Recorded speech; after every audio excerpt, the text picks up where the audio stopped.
आकाशवाणी दिल्ली प्रस्तुत करता है विशेष फोन इन कार्यक्रम रेडियो डॉक्टर।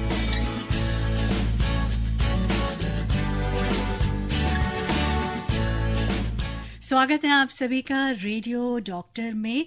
मैं हूं सुजाता रथ और आज हमारे एक्सपर्ट हैं doctor Sanjay Kumar, professor department of medicine, Lady Hardinge Medical College, New Delhi. सबसे पहले स्वागत करते हैं डॉक्टर संजय जी का। बहुत बहुत स्वागत है डॉक्टर संजय कुमार आपका। धन्यवाद रथ जी। श्रोताओं, डॉक्टर साहब, पहले कोविड, फिर उसका एक वेरिएंट ओमिक्रॉन और अब H3N2 इन्फ्लुएंजा वायरस, इसके खतरे की बात सुनी जा रही है और सभी लोग थोड़ा सा भय तो महसूस कर ही रहे हैं। तो डॉक्टर साहब, ये H3N2 क्या है? देखिए, ये इन्फ्लुएंजा वायरस का एक वेरिएंट है। जैसे आपने बताया कोविड का एक वेरिएंट है ओमिक्रॉन, उसी तरह से एक वेरिएंट है H3। जिस तरह से स्वाइन फ्लू भी आया था H1N1। तो स्वाइन का मतलब होता है सुअर, यानी पिग, जो लिटरल मीनिंग है इसका। तो सुअर से जो ह्यूमंस में जो वायरस आ गया वो है स्वाइन फ्लू। वैसे इन्फ्लुएंजा वायरस जो हमारे कई बार हमने देखा है कि 1919 में भी 5 करोड़ लोग मरे थे, जो सबसे भयंकर जो इन्फ्लुएंजा जो हुआ था H1N1 से हुआ था। तो लेकिन ये जो H3N2 है, ये वेरिएंट इतना खतरनाक नहीं है, और क्योंकि हमारी हर्ड इम्यूनिटी भी काफ़ी है, काफ़ी बार ये आ चुका है। अभी कुछ केसेस थोड़े से ज़्यादा देखने को मिल रहे हैं, लेकिन अभी घबराने वाली बात नहीं है। तो चलिए, एक अच्छी शुरुआत कि अभी घबराने वाली बात नहीं है और ये वायरस उतना खतरनाक नहीं है। तो श्रोताओं को अपना टॉपिक तो बता दूं। आज हम बात करने जा रहे हैं H3N2 एंड इन्फ्लुएंजा के बारे में। बहुत सारी जानकारी इस वायरस के बारे में हम पूछेंगे डॉक्टर साहब से। क्यों होता है, इसके लक्षण क्या है, कैसे इससे बचाव संभव है। तो आप भी तैयार हो जाइए। हमारी टेलीफोन लाइनें हैं 01123421080 एंड 01123421084 एंड व्हाट्सएप नंबर 107070। तो कुछ कॉलर्स ऑलरेडी हमारे साथ जुड़ चुके हैं। इनकी बात सुन लिए कि ये क्या पूछना चाहते हैं डॉक्टर साहब से। Hello hello hello. हाँ जी, जतारत मैडम जी को रघुविंदर सिंह चट्ठा का नमस्कार। नमस्कार रघुविंदर जी, पूछिए। डॉक्टर साहब को भी सादर प्रणाम और चैत्र नवरात्रि की ढेरों शुभकामनाएं और नए साल की भी शुभकामनाएं। थैंक यू, आपको भी शुभकामनाएं। डॉक्टर साहब, मेरा सवाल यह है, H3N2 एंड इन्फ्लुएंजा वायरस जो घर में हम पेट्स वगैरह पालते हैं, उनसे भी हो सकता है क्या? अगर हो सकता है तो इसकी केयर कैसे की जाए, प्लीज टेल मी। हाँ चड्डा जी, ये जो H3N2 है, ये ह्यूमन टू ह्यूमन ट्रांसफर होता है ना। इसका जो रिजर्वोयर है वो एवियन है, लेकिन पेट से इसमें कोई रिलेशन नहीं है। पेट्स स्पेशली जो आप डॉग और कैट्स की बात कर रहे होंगे, तो उसका कोई रिलेशन नहीं है। और ये ह्यूमन स्टे ह्यूमन या तो ड्रॉपलेट इन्फेक्शन से, खांसी से फैलता है, या फिर आपका जैसे संक्रमण जो होता है हाथ से, अगर जैसे किसी ने खांसा है किसी सरफेस पे, तो वो सरफेस से आपके हाथ से आपके सांसों में जा सकता है। तो ये थैंक यू, जय हिंद। जी रघुविंदर जी, थैंक यू। डॉक्टर साहब, हम इसके लक्षण की बात जानना चाह रहे थे, लेकिन एक श्रोता ने ऑलरेडी पूछ लिया है। श्रवण कुमार है सिसनौर से।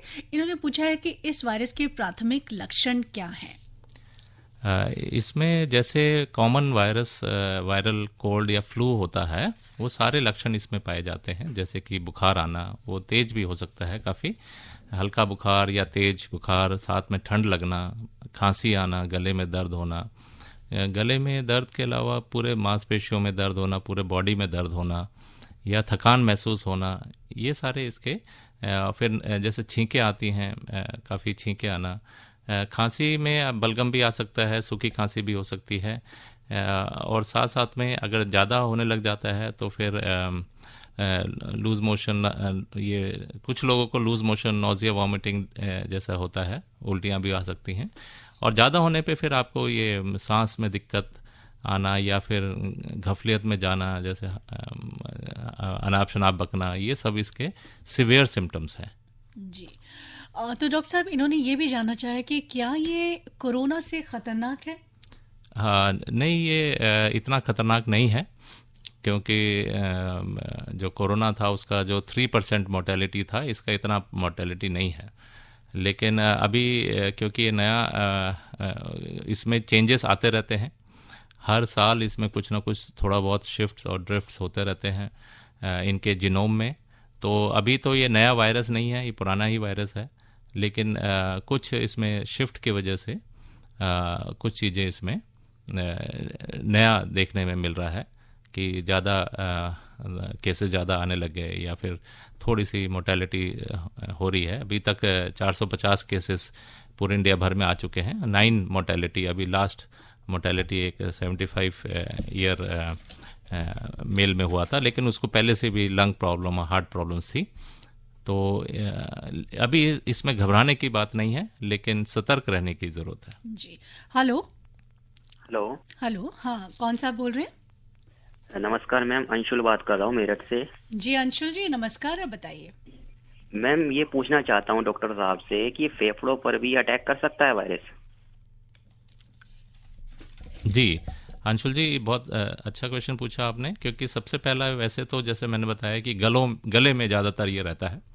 गले में इन्फेक्शन, गले में दर्द होना, छींके आना, या गला या नाक कह लीजिए, नाक में भी जुकाम होना, छींके आना, बंद हो जाना नाक, या फिर कानों में भी कई बार इन्फेक्शन हो जाता है। जो बच्चे होते हैं वो कानों में भी इन्फेक्शन चला जाता है। ये सारे सिम्टम्स होते हैं, लेकिन कई बार वो ज़्यादा सीरियस केसेस में वो क्योंकि पैसेज तो वही है, नाक से सांस लेते हैं तो लंग्स में जाता है, तो लंग्स में भी कई बार ये इन्फेक्शन हो जाता है, और लंग में निमोनिया जिसको कहते हैं। और तो डॉक्टर साहब, अगर ये किसी को हो गया तो क्या दवा दी जा सकती है सर इसमें?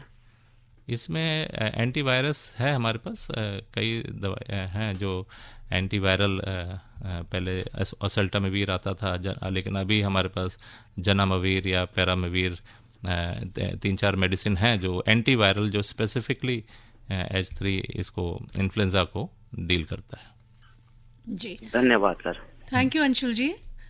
Hello hello. हाँ जी।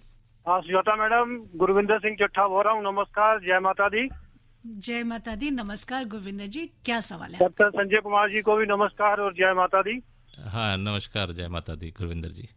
सर मेरा क्वेश्चन छोटा सा है कि H3N2 जो इन्फ्लुएंजा है, क्या इसके लिए भी कोविड की तरह वैक्सीन लगवानी पड़ती है या मेडिसिन से सही हो जाता है ये? हाँ जी, ये बचाव के लिए वैक्सीन लगाना अति आवश्यक है। स्पेशली जो सीज़न, जैसे कोल्ड का सीज़न आता है, तो सितंबर अक्टूबर में ये लगा लेना चाहिए, और हर साल इसको लगाना चाहिए, क्योंकि स्पेशली सबको नहीं लगाना है ये जो बहुत छोटे बच्चे हैं, या जो मोर देन 60 या 65 के ऊपर जो लोग हैं, जिनको डायबिटीज़, हाइपरटेंशन या कोई अन्य बीमारी, हार्ट की प्रॉब्लम है,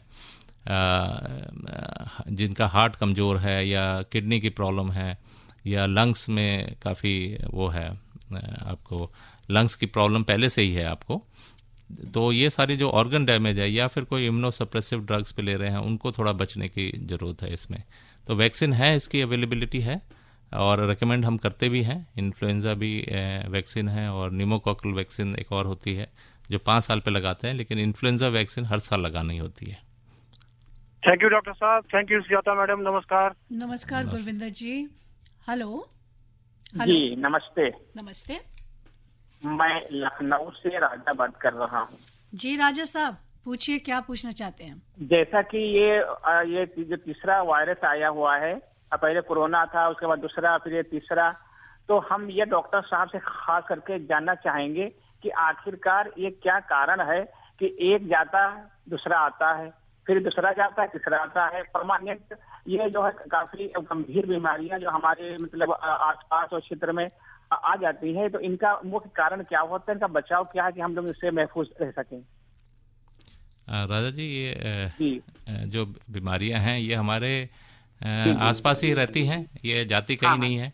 एक बार आ जाती हैं तो फिर जाती नहीं है, और ये बीच बीच में आते रहती है। जैसे डेंगू जैसे आ गया है, अब डेंगू है, चिकनगुनिया है, ये सब बीमारियां 3 साल 4 साल पे बार बार आती रहती हैं, और कुछ केसेस तो हर साल होते रहते हैं। तो उसी तरह इन्फ्लुएंजा है, जैसे ठंड का मौसम आता है तो ये केसेस बढ़ जाते हैं इन्फ्लुएंजा के। हर साल H1N1 के केसेस आपको मिल जाते हैं, ऐसा नहीं। डॉक्टर साहब, इसमें जो है छाला वगैरह निकल आते हैं क्या? जी, इसमें छाला निकल आते हैं, छाला मुंह में छाले? बदन पे? नहीं, इसमें छाले नहीं आते हैं। जैसे कि आपके चिकन पॉक्स या मीजल्स हैं, वैसे जो छाले जो दाने आते हैं, या वो उस तरह के दाने नहीं होते हैं इसमें, जी, है ना। लेकिन इसमें कॉमन कोल्ड की तरह ही इन्फेक्शन होता है ये। अच्छा जी, ओके डॉक्टर साहब, ओके डॉक्टर। तो डॉक्टर साहब, आपने ये बताया कि ये जाते कहीं नहीं, ये हमारे आसपास ही रहते हैं और एकदम से आ जाते हैं। और एक बात ये है कि आजकल हम थोड़ा सा ज़्यादा जागरूक भी हो गए हैं और अवेयर हो गए हैं, इसलिए हमें लगता है कि सभी जितने आफ्टर कोविड स्पेशली। जी हाँ, नहीं, इसकी टेस्टिंग होने लग गई है, और टेस्टिंग की वजह से ये स्ट्रेन्स हमें पता लगने लग गए हैं, और अखबारों में आ जाता है, तो हम लोग अवेयर हो जाते हैं इन सब चीज़ों के बारे में। पहले ये सब चीज़ें फैसिलिटीज़ नहीं थी, तो इतना नहीं पता चलता था। तो डॉक्टर साहब, आपने इसके जो लक्षण हैं वो कोल्ड की तरह के ही बताया कि गला खराब होना, बुखार आना और मांसपेशियों में दर्द होना। तो ये कॉमन कोल्ड से किस तरह से अलग है? कॉमन कोल्ड, देखिए, कई वायरसेस होते हैं हमारे जो इन्फेक्शन कर सकते हैं। तो जो फ्लू वायरस जैसे होते हैं, तो कई वेरिएंट हैं इसके इन्फ्लुएंजा के। जैसे हम H3N2 कह रहे हैं, इसी तरह से कई और तरह के वेरिएंट है, H2N2 भी है, H1N1 भी है। तो उस तरह के जो कई वेरिएंट होते हैं, या फिर एडिनो वायरस है, या और भी अन्य वायरस है, उनसे ये कॉमन जो फ्लू होता है या कॉमन कोल्ड होता है वो हो सकता है। ये भी मैक्सिमम 99% से ज़्यादा केसेस में जो इन्फ्लुएंजा वायरस होता है, ये नॉर्मल कॉमन फ्लू के तरह ही प्रेजेंट करता है और ये ठीक हो जाता है। ओनली लेस देन 1% केसेस में ये आपको दिक्कत करता है। जैसे कि अभी हम देखने को मिल रहे हैं कि 9 डेथ्स हो गई हैं इंडिया में, है ना, और 450 केसेस आए हैं। तो ये अभी, जबकि ये एंड ऑफ सीज़न है, मार्च में जनरली सब खत्म होने वाला होता है। पीक ये स्टार्ट करता है अक्टूबर नवंबर से, पीक स्टार्ट हो जाता है, और दिसंबर जनवरी में पीक करता है। तो अब तो ये एंड होना चाहिए, लेकिन अभी केसेस जो बड़े हैं ये थोड़ा सा चिंताजनक है। तो डॉक्टर साहब, जैसे नॉर्मल वायरल में हम लोग 3 दिन तक अगर बुखार ख़त्म हो जाता है, या 7 दिन में लेटेस्ट ज़्यादा से ज़्यादा ख़त्म हो जाता है, अगर ऐसा ना हो तो हमें तुरंत डॉक्टर से सलाह लेनी चाहिए। यस, बिल्कुल। 5 दिन से 7 दिन तक इसका असर रहता है। अगर उससे ज़्यादा दिक्कत हो रही है तो फिर आपको डॉक्टर से मिलना चाहिए। बिल्कुल जी। डॉक्टर साहब, एक सवाल है, नाम नहीं ढूंढ पा रही हूँ किन्होंने भेजा, लेकिन इन्होंने पूछा है सर कि एक ऐसी पहचान बताएं सर जिससे कोरोना वायरस और इसमें लगभग अंतर साबित हो सके, क्योंकि इसके और कोरोना के जो लक्षण है लगभग समान ही है। हाँ, बिल्कुल सही बोला आपने, क्योंकि कोई भी वायरल इन्फेक्शन जो होता है अपर रेस्पिरेटरी, यानी कि थ्रोट इन्फेक्शन करता है, फीवर करता है और स्नीजिंग होता है, उसमें सब एक जैसे ही प्रेजेंटेशन होता है। तो लेकिन कोविड में हमने देखा कुछ लोगों में कि जो एनोस्मिया, यानी कि जो सूंघने की जो शक्ति थी वो थोड़ी कम हो गई थी। ये इस कंडीशन में इन्फ्लुएंजा में जनरली नहीं होता है। तो हम कह सकते हैं कि सूंघने की जो शक्ति थोड़ी सी कम होना ये कोविड के लक्षण हैं और इन्फ्लुएंजा के ऐसे लक्षण नहीं हैं। बाकी बाय एंड लार्ज दोनों में सिम्टम्स बिल्कुल सेम टू सेम होते हैं। जी। हेलो, प्रणाम, कौन बोल रहे हैं? मेरा अनिल कुमार गोंड नाम है, पटना से। जी अनिल साहब, पटना से बोल रहे हैं, बताइए क्या पूछना चाहते हैं? पूछना है कि अभी ये ठंडा गर्म से थोड़ा था सर्दी जैसा और खांसी जैसा हो जाता है, और ये इसका क्या मतलब होता है, दवा क्या हो सकता है? मैं अनिल जी, आपका ये सवाल है कि जो खांसी जुकाम जो आम तौर पे होता है, तो इसमें सिम्टोमेटिक ट्रीटमेंट लेते हैं हम लोग। अगर बुखार आ रहा है तो हम पैरासीटामोल ले लेंगे, अगर नाक बंद है तो हम भाफ ले लेंगे, अगर गला में दर्द है या तो हम गलाले कर लें। तो इस तरह के सिम्टोमेटिक ट्रीटमेंट ही इसका इलाज है। और अगर ये 7 दिन से ज़्यादा रहता है तो आप अपने डॉक्टर से मिलिए। अगर सांस में दिक्कत आती है या जैसे मैंने बताया कि गफलियत में आदमी जाता है, अनाप शनाप बकने लग जाता है, तो ये सारे सिम्टम्स आते हैं, या और कोई जैसे सिम्टम्स आते हैं, तो आप तुरंत डॉक्टर से मिल सकते हैं। ये है सर कि मुझे तुरंत जो है ठंडा गर्म से तुरंत जो है ये गला जारा लगने लगता है, तुरंत एलर्जी हो जाता है।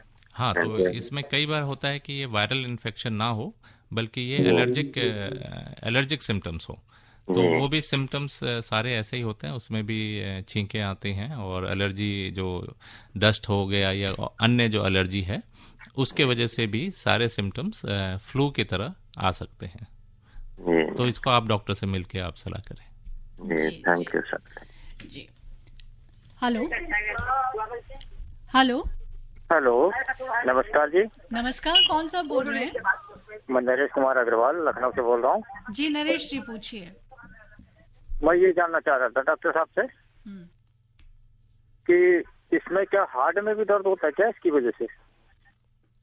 हाँ नरेश जी, इसमें हार्ट का कोई रिलेशन नहीं है इसमें, लेकिन कई बार कुछ बहुत ही रेयर केसेस में कई बार ये इन्फेक्शन कर देता है हार्ट में, बट वो बहुत ही रेयर कंडीशन होते हैं जिसमें मायोकार्डाइटिस यानी कि हार्ट का inflammation of the heart muscles, उसका इन्फ्लेमेशन हो जाता है, बट वो बहुत ही ऐसे दर्द नहीं होता है हार्ट में। जी जी, कौलेश्वर ठाकुर जी का मैसेज है, गांव बारियातू झारखंड से। सर, इन्होंने पूछा है कि इन्फ्लुएंजा वायरस क्या मांस, मछली, अंडे, ये सारी चीजें खाने से होता है, इनका सेवन करने से होता है क्या सर? नहीं, ये कोई भी मांस, मछली, अंडा या कोई भी दूध, दही, ये सब से नहीं होता है। ये रेस्पिरेटरी इन्फेक्शन है, रेस्पिरेटरी छींक, जैसे कोई आदमी व्यक्ति पास में है, वो उसने छींक दिया, तो वो ड्रॉपलेट इन्फेक्शन जो होते हैं, वो जो खांसी में काफ़ी एयर में भी रह सकता है कुछ समय तक, तो वो ड्रॉपलेट इन्फेक्शन को नाक से जरिए अगर चला जाता है तो उससे इन्फेक्शन हो जाता है। जी, विजय कुमार जी ने लिखा है कर्नाटक से, रायचूर कर्नाटक से, H3N2 influenza virus vaccine can be developed और नॉट? हाँ, डेवलप्ड है, वैक्सीन ऑलरेडी अवेलेबल है ये, क्योंकि हमारे पास H3N2 वायरस आज का नहीं है, ये बहुत पुराना वायरस है। तो ये मेरे ख्याल से 2010-11 में पहली बार आया था डिटेक्शन में, तो 2010-11 से ये हमारे पास है और इसकी वैक्सीन अवेलेबल है। और जैसे जैसे जो वायरसेस आते हैं, जैसे H1N1 आ गया या H3N2 आ गया, तो वो वायरस के अगेंस्ट वैक्सीन अवेलेबल है मार्केट में। जी, हेलो हेलो, हाँ जी, सुजाता जी बोलो। हाँ नमस्कार, बोलिए, धर्मवीर जी बोल रहे हैं। बहुत बहुत मेहरबानी, आपने हमारी जानकारी इतनी अच्छी समझ ली, आवाज ही पहचान ली, जी, क्योंकि कार्यक्रम बहुत अच्छा जा रहा है, बहुत ज्ञान दे रहा है। और 1 से 2 कार्यक्रम हुआ तो वो 1 घंटे के प्रोग्राम में सिर्फ 2 ही कॉलर उन्होंने लिए। मैं ये कहना चाहता हूँ डॉक्टर साहब नमस्कार, जैसे हमारा सुरक्षा कवच एक वैक्सीन के जरिए हमें दिया गया, जिन लोगों को बूस्टर डोज नहीं लगी उनको बूस्टर डोज लगवाने के लिए सरकार की तरफ से क्या कदम उठाए जा रहे हैं दोबारा से? और जो अब नई बीमारियां आ रही हैं, नए नए जो बैक्टीरिया नए पैदा हो जाते हैं, अगर ये कोरोना वायरस हो, ये वायरस अगर मिल जाए, अगर इनकी ब्रीडिंग हो जाए तो कितना घातक हो सकता है? इसके बारे में कुछ हम लोग क्या सावधानी बरते हैं, इसके बारे में बताएंगे? बहुत बहुत मेहरबानी, धन्यवाद। हाँ धर्मवीर जी, अच्छा ये तो पहली बात तो ये कोरोना अलग है, इन्फ्लुएंजा वायरस अलग है, तो ये आपस में मिलते नहीं हैं। लेकिन जो इन्फ्लुएंजा वायरसेस अलग जो हैं तरीके, जो डिफरेंट इन्फ्लुएंजा वायरसेस हैं, जैसे मैंने बताया कि इसमें 16 टाइप्स के तो इन्फ्लुएंजा H जो वेरिएंट है, H जैसे H1 और N1 है, तो 9 तरह के N है, तो ये इसमें कॉम्बिनेशन, परम्यूटेशन कॉम्बिनेशन होते रहते हैं, तो वो आपस में शेयर करते रहते हैं इंफॉर्मेशन, तो वो फिर उनके वजह से नया ऑर्गेनिज्म भी आ जाता है। जैसे कि अभी पहले H1N1 था, अब हम H3N2 2010-11 के बाद से हम लोग H3N2 देखने को मिल रहा है। तो इस तरह से नए नए ऑर्गेनिज्म बनते रहते हैं, लेकिन कोरोना वायरस से मिलके ऐसा बनना असंभव है। दूसरा क्वेश्चन इनका था सर ये कॉल तो ड्रॉप हो गई और अच्छा, तो जिनको बूस्टर डोज नहीं लगी हाँ वो मेरे ख्याल से कोविड का पूछ रहे थे ये। तो कोविड में खैर ये तो आपके सेंटर्स खुले हुए हैं, वैक्सीन आप लगवा सकते हैं हर सेंटर पे जाके, तो वो फ्री ऑफ कॉस्ट है आपके लिए। और इन्फ्लुएंजा के लिए अलग से जो वो भी है, आप इन्फ्लुएंजा भी लगवा सकते हैं, लेकिन वो उसके लिए आपको अपना पैसा खर्च करना पड़ेगा। जो प्रोग्राम के तहत जो है वो जो बच्चों को लगता है वो अलग है, और जो जैसे कि जिनको हार्ट की प्रॉब्लम है या लंग्स की प्रॉब्लम है या ओल्ड एज है, उनको हम इन्फ्लुएंजा का वैक्सीन लगवाते हैं, लेकिन उसको बाय करना पड़ता है। जी, तो डॉक्टर साहब ने बताया कि इन्फ्लुएंजा का जो वैक्सीन है वो हर साल लगता है, लेकिन सभी को नहीं लगता है। सभी को नहीं लगता। ये कुछ खास लोग हैं, जैसे कि बच्चों को लगता है या फिर कोमॉर्बिडिटी वाले पेशेंट्स को, जिनके लंग्स डैमेज हैं, हार्ट डैमेज है, जिनका हार्ट फेलियर वाले पेशेंट्स हैं, जिनको इन्फ्लुएंजा होने से और ज़्यादा घातक बीमारी हो सकती है। और ये वायरस जो है आपको स्वयं अस्पताल में जाकर या अपने डॉक्टर से मिलकर इस वैक्सीन को खरीदना पड़ेगा। जी, तो डॉक्टर साहब एक बात हम जानना चाहेंगे, कोविड की तरह क्या ये भी संक्रामक है, तेजी के साथ फैलता है? हाँ जी, ये जितने भी इन्फ्लुएंजा वायरसेस हैं ये तेजी से फैलते हैं और कॉन्टिनेंट्स को भी स्किप कर जाते हैं, जैसे कि एक कॉन्टिनेंट से दूसरे कॉन्टिनेंट में बड़ी जगह। और आजकल वैसे भी एयर मूवमेंट काफ़ी तेज़ी से है, पहले इतना नहीं था, अगर 50 साल पहले बात करें तो ये भी एक रीज़न है कि आजकल जो लोगों का मूवमेंट है एक कंट्री से दूसरी कंट्री में, तो उसके वजह से भी ये काफ़ी तेज़ी से, और ओवर क्राउडिंग भी है आजकल, पॉपुलेशन एक्सप्लोजन भी हो रहा है, और कई जगह जैसे मार्केट प्लेस वगैरह में देखेंगे तो ओवर क्राउडिंग होता है, उसके वजह से ये तेज़ी से फैलता है। तो अब हमने लक्षण के बारे में भी जाना, सिम्टम्स क्या हैं और क्यों फैलता है ये भी हमने जान लिया सर। अब इसके बचाव के बारे में बताइए। हाँ, बचाव में तो जैसे कोविड में हम लोग कहते थे कि भाई हाथ धोना है, अच्छी तरह से हाथ धोना है, सैनिटाइजेशन करना है, क्योंकि हाथों से भी फैलता है ये। और नाक से एंट्री, पोर्टल ऑफ एंट्री नाक है, तो नाक पे आप मास्क लगा के रहिए, N95 लगाएंगे तो और अच्छा रहेगा, और एक दूरी बना के रखें। और क्योंकि एक जो जैसे किसी को अगर इन्फेक्शन है या खांस रहा है, छींक रहा है, तो उससे थोड़ा से 6 फीट की दूरी बना के रखें। तो ये सारे प्रिकॉशंस हैं। और साथ में आप जो लोग ओल्ड हैं या किसी बीमारी से ग्रस्त हैं, जिनको वैसे रिजर्व काफ़ी पुअर है, या कोई इम्यूनोसप्रेस्ड है, जो कोई ऐसी ड्रग्स ले रहा है जिसके आपकी इम्यूनिटी कम हो रही है, तो वो लोग ये वैक्सीन लगवा सकते हैं, जिसकी वजह से ये उनको थोड़ा सा सीवियर इन्फेक्शन होने से बचाव होता है। और साफ़ सफाई का खासकर हमें ध्यान रखना है, अपने घर का ही नहीं, अपने ऑफिस का साफ़ सफाई, क्योंकि घर में तो करते हैं, ऑफिस में नहीं करते हैं हम लोग। पानी खूब पीजिए, अच्छी तरह से नींद पूरा लीजिए, हरी सब्जियां खाइए, और फल फ्रूट जो अभी मार्केट्स में आ रहे हैं जो वो उसको आप सेवन करते रहिए, और हेल्दी लाइफस्टाइल आप मेंटेन करिए, तो इन सब चीज़ों से बचाव हो सकता है। जी हाँ, बिल्कुल हेल्दी लाइफस्टाइल मेंटेन करना है और डाइट अच्छी रखनी है, जिससे हमारी इम्यूनिटी बढ़े, और साफ सफाई का विशेष ध्यान रखना है। कॉलर है, हेलो डिस्कनेक्ट हो गया, हेलो, ये भी डिस्कनेक्ट। चलिए एक व्हाट्सएप मैसेज पर आते हैं। मनोहर लाल गांधी जी हैं गाजियाबाद से। इस वायरल के चलते इसका इलाज घर में हो जाता है या फिर हॉस्पिटल में एडमिट होना पड़ेगा? और अगर घर पर परिवार के साथ रहें तो किसी पर दुष्प्रभाव पड़ सकता है? और इसमें खान पान, घरेलू क्या कर सकते हैं? ये तो खान पान के बारे में तो डॉक्टर साहब ने अभी बताया ही, बाकी चीज़ों के बारे में डॉक्टर साहब क्या कहना चाहते हैं? हाँ, देखिए, घर में अगर किसी को इन्फेक्शन है तो दूसरों में ज़रूर फैल सकता है ये, क्योंकि एक ही कमरे में रहना या एक ही घर में रहना, तो जो वायरस है वो आसानी से दूसरे लोगों में इन्फेक्शन हो सकता है। तो जिसको इन्फेक्शन है ये वो मास्क लगा के रहे, थोड़ा दूरी बना के रहे, अपना हाथ, जो बाकी लोग हैं वो अपना हाथ धोएं, और खाने पीने का जैसे बताया कि फल फ्रूट, सब हरी सब्जियाँ, अच्छा डाइट, प्रॉपर स्लीप आप लेते रहें, तो इससे बचाओ। और ज़्यादातर इसमें हॉस्पिटल जाने की 99% आपको नहीं जाना पड़ेगा, 99% से भी ज़्यादा केसेस में आपको नहीं जाना पड़ेगा हॉस्पिटल, अनलेस अनटिल आपको सांस में दिक्कत आती है या फिर आपको घफलियत महसूस होती है या अन्य कोई सिम्टम्स आते हैं तो आपको या 7 दिन से ज़्यादा अगर बुखार रहता है तो आपको जाना पड़ेगा। प्रेम सिंह मीना दिल्ली से इन्होंने पूछा है, can influenza occur with measles? हाँ, देखिए दोनों एक साथ रेयरली होता है क्योंकि मीजल वायरस अलग है और इन्फ्लुएंजा वायरस अलग है, लेकिन ऐसा कुछ नहीं है कि दोनों नहीं हो सकता, दोनों भी हो सकते हैं और बहुत रेयर है ऑल्दो, क्योंकि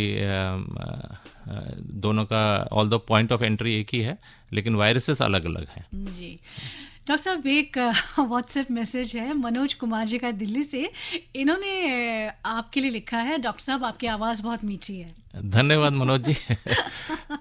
प्रश्न है इनका, क्या अस्थमा से पीड़ित रोगी के लिए ये वायरस जो है खतरनाक साबित हो सकता है? बिल्कुल, ये जिनको भी हार्ट की प्रॉब्लम है, लंग्स की प्रॉब्लम है, स्पेशली जो बिल्कुल मतलब आखिरी स्टेज में है, जिसको कहते हैं लंग के कंडीशन, जिनका रिजर्व बहुत पुअर है, तो उनको तो खासकर ये वैक्सीन हर सितंबर अक्टूबर के महीने में इन्फ्लुएंजा का वैक्सीन लगवा लेना चाहिए और हर साल, और 5 साल पे न्यूमोकॉकल वैक्सीन आता है वो लगवा लेना चाहिए ताकि ये बचाव हो सके, क्योंकि ये रेस्पिरेटरी उनका वैसे ही कमज़ोर है, उनके लंग्स कमज़ोर हैं, ऊपर से इन्फ्लुएंजा हो जाएगा तो फिर दिक्कत आएगी। जी, तो इसके साथ साथ जनरली और क्या क्या सावधानियां बरतनी चाहिए अस्थमा के ये पेशेंट को?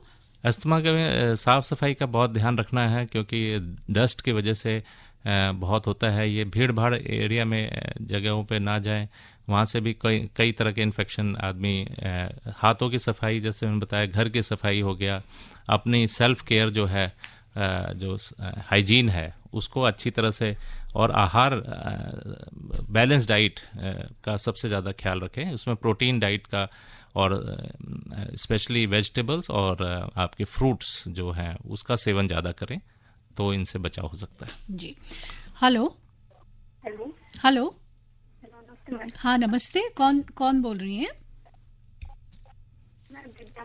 आपकी आवाज़ बिल्कुल भी नहीं आ रही है। दिव्या जी बोल रही है, लेकिन आपकी आवाज़ बिल्कुल साफ नहीं सुनाई दे रही है। हेलो हेलो, हाँ दिव्या जी पूछिए, क्या पूछना चाहती हैं? मैं ये पूछना चाहती हूँ, जब बुखार होता है तो लाल कलर के चकत्ते क्यों पड़ जाते हैं? लाल रंग के चकत्ते पड़ जाते हैं जब बुखार होता है तो डॉक्टर साहब? हाँ, देखिए ये कुछ वायरस जो होते हैं उनका लक्षण होता है ऐसे चकत्ते आने का, जैसे कि आपके डेंगू वायरस है, उसमें आप देखेंगे कि काफ़ी चकत्ते आ जाते हैं। चिकनगुनिया में कम आते हैं लेकिन डेंगू में बहुत ज़्यादा आते हैं। फिर कुछ मीजल्स है, चिकन पॉक्स है, इन सब में चकत्ते आ जाते हैं। तो कुछ वायरसेस सब में नहीं होता, ये इन्फ्लुएंजा में रेयर है कि कोई, तो वो एक जी पहले हुआ था तब ठीक हो गया था, मतलब दोबारा फिर थोड़े मतलब 2-3 महीनों बाद फिर हो गया था। ये देखिए चिकन पॉक्स और मीजल्स जनरली रिपीट नहीं होते हैं, तो अगर बार बार हो रहे हैं तो इसका रीज़न आपको एक डर्मेटोलॉजिस्ट से मिलके देखना पड़ेगा कि कहीं कोई और, जैसे अगर लोकलाइज एक ही जगह पे हैं तो कई सारे रीज़न हो सकते हैं। आपके स्केबीज भी हो सकता है जो कि, या फिर जो फंगल इन्फेक्शन है वो भी हो सकता है, या फिर कई बार अगर फेस पे है तो एक्नी भी हो सकता है, या शोल्डर्स पे भी एक्नी हो जाता है। तो कई सारी बीमारियां हैं जिसमें लाल चकत्ते आ सकते हैं, वो आप डॉक्टर से मिलिए एक बार। जी, स्किन के डॉक्टर से। जी जी जी। हेलो हेलो, अस्सलाम वालेकुम। जी बोलिए, बताइए। सर ये जो अभी ये नया जो अभी बता रहे वायरस आया है, तो इसके इंजेक्शन जो है कभी भी कहीं भी लगवा सकते हैं, या सरकारी अस्पताल में ही लगेंगे, या इसकी टेबलेट वगैरह आती हैं? पिथौर से बोल रहे हैं जी, सलाउद्दीन। जी, इसकी टैबलेट्स भी आती हैं, लेकिन वो टैबलेट्स हम जो सिवियर केसेस होते हैं उसमें ही देते हैं, जैसे कि आपका लंग्स में इन्फेक्शन हो जाए, निमोनिया जिसको कहते हैं, या ब्रेन में इन्फेक्शन हो जाए तो हम देते हैं। बाकी जो वैक्सीन है वो जनरल फार्मेसी में अवेलेबल है, आप कोई भी प्राइवेट डॉक्टर से भी लगवा सकते हैं लिखवा करके, तो वो सब जगह हर जगह उपलब्ध है। और ये सरकारी अस्पतालों में सरकारी में भी इसके पैसे देने पड़ेंगे या नहीं, सरकारी में फ्री अवेलेबल है। ठीक है जी, बहुत शुक्रिया जी आप। जी, अस्सलाम वालेकुम। जी, लेकिन डॉक्टर साहब से लिखवा कर ही लगवा सकते हैं, ऐसे ही केमिस्ट के पास जाकर खरीद कर नहीं लगवा सकते जी, बिना प्रिस्क्रिप्शन के नहीं मिलेगा आपको। जी। हेलो जी नमस्कार, मैं जितेंद्र साहब बोल रहा हूँ। जी जितेंद्र जी बोलिए, नमस्कार। गोटो IT हेड गोटो इंडिया का NGO है। जी मेरा सवाल है कि क्या H3N2 इन्फ्लुएंजा का कोविड-19 से कोई लिंक है? हाँ, ये कोविड-19 देखिए कोरोना वायरस है, ये अलग वायरस है, और H3N2 जो है ये इन्फ्लुएंजा वायरस है। तो इसमें आते हैं, इन्फ्लुएंजा वायरस में आता है स्वाइन फ्लू जो H1N1 है। तो जितने भी H और N वाले देखेंगे आप, चाहे वो H2N2 हो या H3N2 हो या H1N1 हो, तो ये सारे जो इन्फ्लुएंजा वायरस होते हैं ये ऑल्दो सिम्टम्स बिल्कुल सेम टू सेम कोविड की तरह ही होते हैं, लेकिन ये वायरस अलग है। और सबसे पहले 1918 में 5 करोड़ लोग की डेथ हुई थी। ये सबसे बड़ा इन्फ्लुएंजा वायरस का, जिसको स्पेनिश फ्लू भी कहते हैं, हुआ था। तो 1918 के आसपास ये हुआ था, 1918-19 में। तो उसमें 50 करोड़ के आसपास 50 से 100 करोड़ लोग संक्रमित हुए थे। तो ये वो वायरस है, तो उसी का वेरिएंट है ये। इसका कोविड से कोई लेना देना नहीं है। और फैलने की जो इसकी क्षमता जो है, हाँ, फैलने का भी देखिए इसमें कोविड की तरह ही फैलता है ये, इसलिए जो बचाव है वो भी सारे हमें कोविड की तरह ही करने हैं, जैसे मैंने बताया अभी। तो इसलिए हमें इसको, और फिर वैक्सीन भी हमारे पास पहले से अवेलेबल है, जैसे कोविड में तो बाद में बनी, लेकिन क्योंकि ये वायरस हमें बहुत पहले से 2010 से हमारे पास है ये वायरस, 2011 से, तो वैक्सीन पहले से ही अवेलेबल है इसके लिए। Okay, thank you sir. Okay Jitendra, thank you ma'am.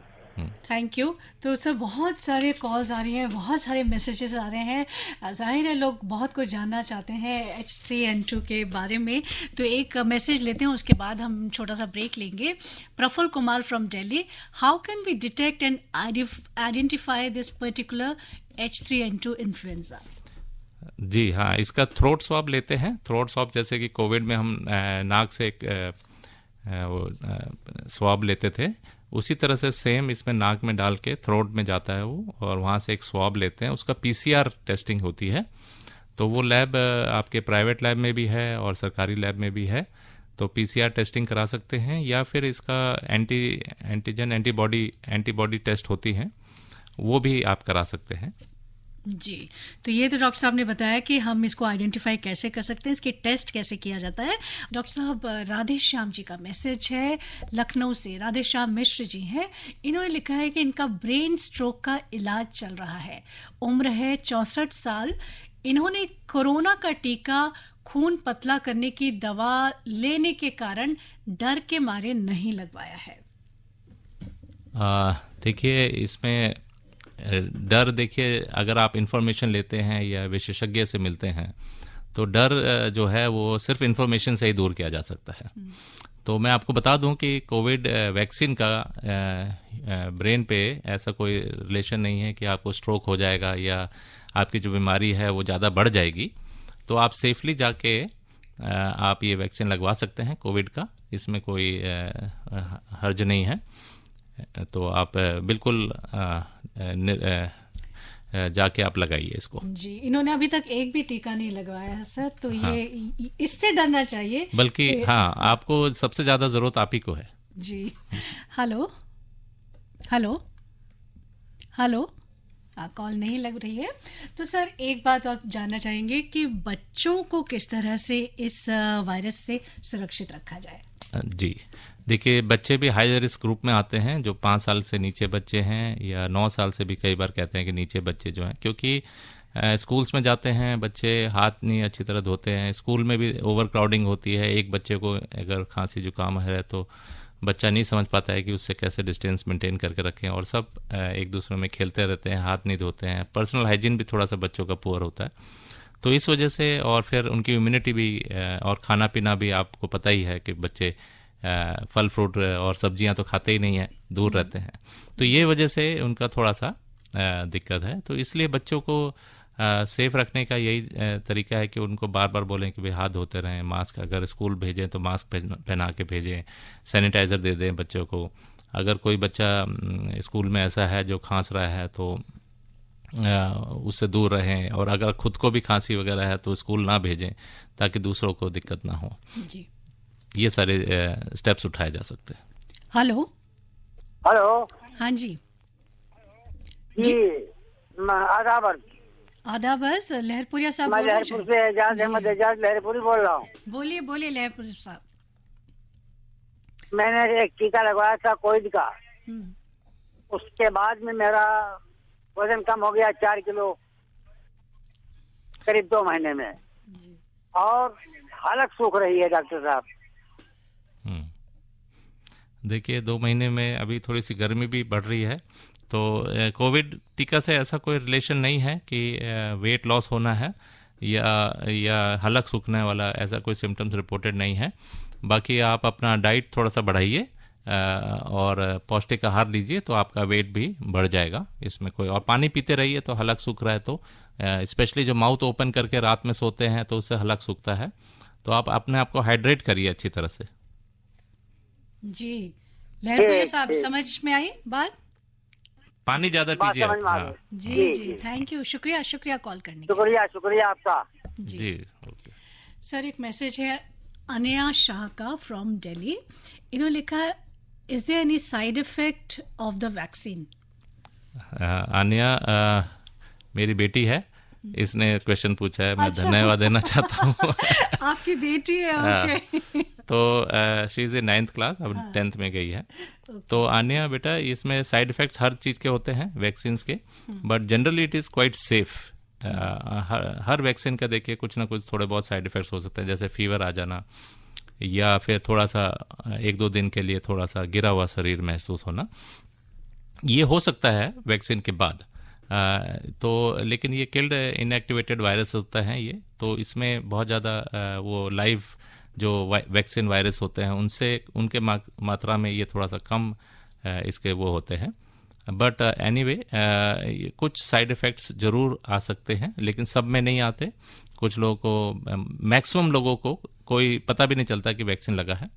बाकी बहुत ही कम लोगों को थोड़ा सा हल्का सा दर्द होना, इंजेक्शन साइट पे दर्द होना या थोड़ा सा हरारत महसूस होना, और बहुत ही रेयर कंडीशन में और सीवियर सिम्टम्स आ जाते हैं। तो सर अन्या ने जब बात पूछी है तो इन्होंने ये भी पूछा है कि what age should we get the vaccine? जी, इसमें लेस देन 5 years मैंने बताया, more than 65 years and comorbidities जिनको है या इम्यूनोसप्रेसिव ड्रग्स पे हैं, जो हाई रिस्क पॉपुलेशन में है, प्रेग्नेंट फीमेल हो गए, तो ये लोग वैक्सीन ले सकते हैं इसका। They are recommended to take vaccine. जी, एक लास्ट कॉल ले लेते हैं। हेलो हेलो हेलो, कौन साहब है जो बोल नहीं रहे हैं? हेलो हेलो हेलो, हाँ जी बोलिए बोलिए। हाँ नमस्ते मैडम। नमस्ते डॉक्टर साहब को भी नमस्ते। नमस्कार जी। हाँ नियमित सोता हूँ सर, बहुत बड़ी मेहनत से फोन लगा है। जी जी बताइए। हाँ हेलो, मेरी एज अभी 67 है, अभी मैंने 3 डोज लिया है, तो नया ये वायरस जो कुछ है वो होने का डर है, ऐसा कुछ है? हाँ जी बिल्कुल, कोविड का अलग है, वो कोविड से बचाएगा आपको। हाँ जी एच इन्फ्लुएंजा से नहीं बचाएगा आपको। तो इन्फ्लुएंजा के लिए आपको अलग से वैक्सीन लगवाना पड़ेगा अगर आप लगवाना चाहते हैं। वो जो कोविड वैक्सीन है वो कोविड के लिए है, और ये अलग वैक्सीन है। हेलो डॉक्टर सर जी, आपकी तरफ से एक आपने श्रोताओं को सबको एक सलाह दो, एक सेकंड की आपकी तरफ से। अच्छा, डॉक्टर साहब की तरफ से आप देना चाहते हैं? हाँ जी, जितने भी अपने रेडियो डॉक्टर के श्रोता है उनके लिए। जी जी बताइए। हाँ, वो उन्होंने सबने क्या करना चाहिए, कम से कम सुबह आधा घंटा योगा करो और शाम को कम से कम 22-25 मिनट योगा करो, कोई भी बीमारी नहीं होगी।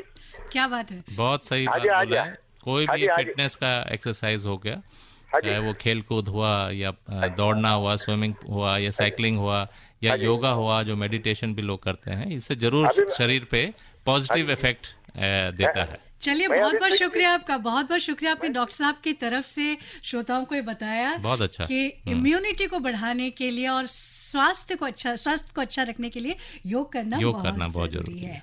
तो डॉक्टर साहब बहुत बहुत शुक्रिया आपका, आपने बहुत सारी बातें बताई और हमारे पास कॉल्स भी बहुत आए, मैसेज भी बहुत आए, बहुत कुछ जानना चाहते हैं H3N2 के बारे में श्रोता। तो आज हमने जाना H3N2 एंड इन्फ्लुएंजा के बारे में। डॉक्टर संजय कुमार थे हमारे expert, professor department of medicine, Lady Hardinge Medical College. सभी का हम शुक्रिया अदा करते हैं, डॉक्टर साहब का भी शुक्रिया, धन्यवाद। अभी आप आकाशवाणी दिल्ली से विशेष फोन इन कार्यक्रम रेडियो डॉक्टर सुन रहे थे। कार्यक्रम की प्रस्तुतकर्ता थी शालिनी मित्तल।